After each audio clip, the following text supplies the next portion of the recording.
বাঘের বাচ্চাটা এই কথাটাই বসিরহাটে বলতে এসেছে। আমরা বলতে চাইছি যে ওয়াকফ ভারতবর্ষের সংবিধানের উপর আঘাত, ভারতবর্ষের মুসলমান সমাজের অধিকারের উপর আঘাত। অনেকে অনেক কথা বলার চেষ্টা করছেন। দেখেছেন পার্লামেন্টে তৃণমূলের ভূমিকা। মমতা বন্দ্যোপাধ্যায়কে তো উত্তর দিতে হবে, কেন ওয়াকফ সংশোধনী বিলের বিরুদ্ধে 3 জন সাংসদ ভোট দিল না, সেই উত্তর তো মমতা বন্দ্যোপাধ্যায়কে দিতে হবে। আর যখন ওয়াকফ সংশোধনী বিল নিয়ে আমরা সভা করছি, মমতা পুলিশ মন্ত্রী, তার পুলিশ বলছে সভা করা যাবে না, দিল্লিতে গিয়ে আপনাকে সভা করতে হবে। তৃণমূলের নেতারা শুনে যান, লোকসভা উপনির্বাচন হবে, ভোটটাও আপনারা দিল্লিতে চাইতে যাবেন, এই বসিরহাটের মানুষের কাছে আসবেন না। এই কথাটা আপনাদেরকে আমরা বলে যেতে চাই। লড়াইটা আমাদের দেয়ালে পিঠ থেকে গেছে, কারণ আদিবাসী মানুষদের, আদিবাসীদের জল জমি জঙ্গলের অধিকার এই বিজেপি সরকার কেড়ে নিয়েছে। আর আমার দেউচা পাছামির জল জমি জঙ্গলের অধিকার মমতা বন্দ্যোপাধ্যায় কেড়ে নিয়েছে, আম্বানি আদানিদেরকে পুষ্ট করতে চাইছে। আমরাও জানি যে ওয়াকফ সংশোধনী বিল কাদের জন্য হয়েছে, মমতা বন্দ্যোপাধ্যায় ভালো করে জানেন, নরেন্দ্র মোদী ভালো করে জানেন। এই দেশের আদানি আম্বানিদের হাতকে শক্ত করার জন্য এই বিল আনা হয়েছে। আর মমতা বন্দ্যোপাধ্যায় 3 জন সাংসদ এই বিলের বিরুদ্ধে ভোট দিলেন না।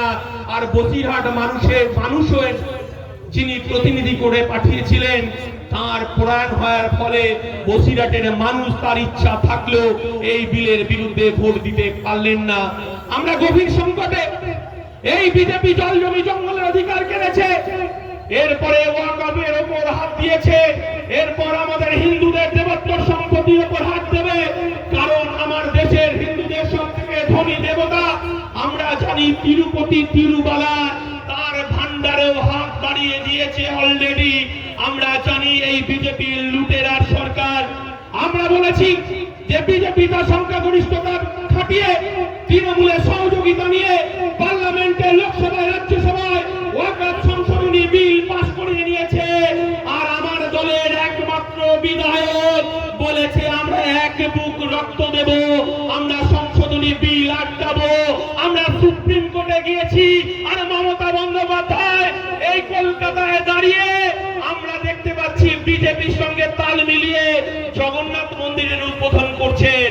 এটাই হচ্ছে পার্থক্য।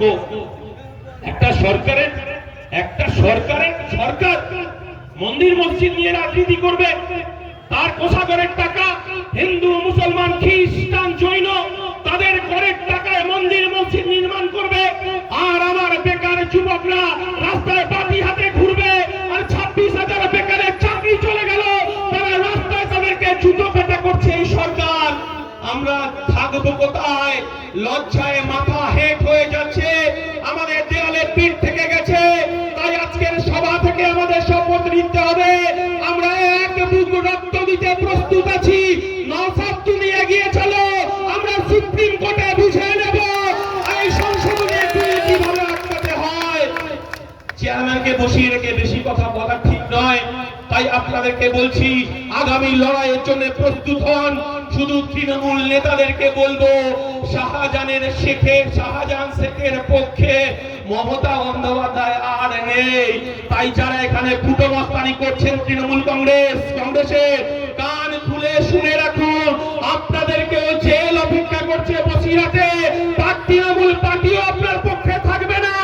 মানুষ বুঝিয়ে দিয়েছে, তিলোত্তমার মৃত্যুর পর আপনার দিদি লক্ষ্মীর ভান্ডার দিয়ে আমার মায়েদেরকে আটকাতে পারেনি। মমতা বন্দ্যোপাধ্যায় ভেবেছিলেন 1000 টাকা দিয়ে লক্ষ্মীর ভান্ডারে আমার মায়েদেরকে আটকাবেন, কিন্তু আমার মায়ের রাজকন্যা, আমার বাবার রাজকন্যা, আমার বোনকে যখন আর্জি করে একটা সরকারি জায়গায় হাসপাতালে যখন তাকে কামড়ে তাকে তার শরীরটাকে তছনছ করে তাকে খুন করলো, তার বিচার দিতে পারেনি মমতা বন্দ্যোপাধ্যায়। আমার মায়েরা লক্ষ্মীর ভান্ডার চায় না, আমার বাড়ির রাজকন্যা, আমার বাড়ির মেয়ে, আমার বাড়ির কন্যা, আমার বাড়ির বোন যাতে রাতে 10টার সময় 12টার সময়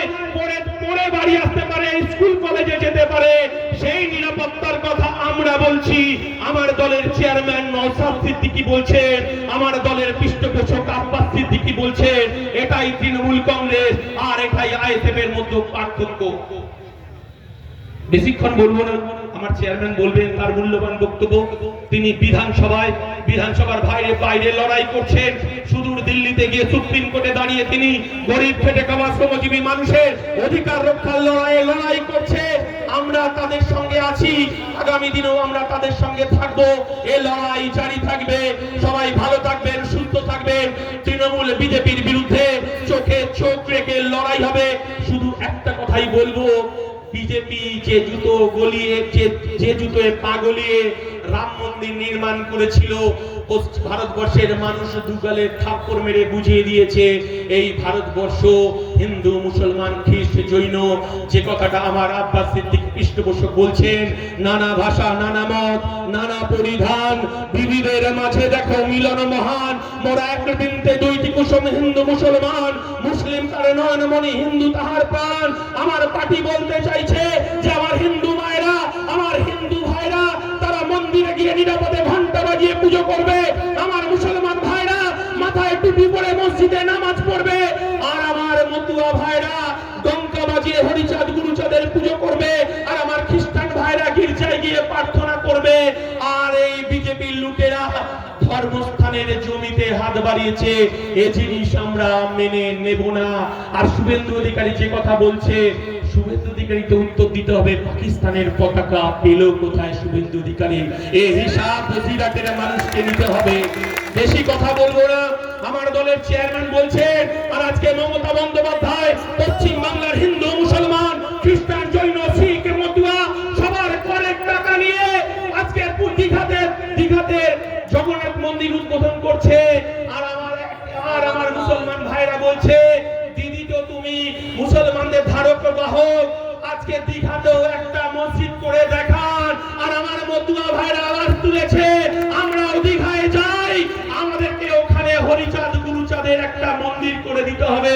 আমরা কি এই বাংলা দেখতে চাই, নাকি আমার ঘরের ছেলে মেয়ের কাজ হোক, আমার রেশনের মালপত্রটা ঠিকঠাক পাই, স্বাস্থ্য ব্যবস্থাটা ঠিক হোক, স্কুলগুলো ঠিক হোক, প্রাইমারি টিচার মাদ্রাসাগুলো ঠিক হোক?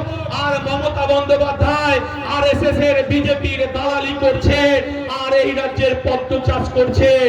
মমতা ব্যানার্জি শুনে রাখুন, 2026 পদ্ম ফুলের নয়, 2026 জোড়া ফুলের নয়, 2026 ইন্ডিয়ান সেকুলার ফ্রন্টের। জয় হিন্দ, ইনকলাব জিন্দাবাদ, ইন্ডিয়ান সেকুলার ফ্রন্ট জিন্দাবাদ, নওশাদ সিদ্দিকী জিন্দাবাদ। ধন্যবাদ।